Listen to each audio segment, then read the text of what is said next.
My parents left for Tampa this afternoon, and I stayed at the airport an extra 2 hours watching people walk back and forth with their luggage in tow. And I find I'm suddenly filled with... overwhelmed by a growing sense of curiosity.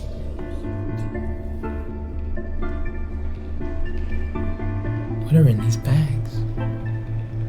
I want to know what these people can't do without for 4 days in Buffalo. I want to go through every one of them and dump their shit in a huge pile.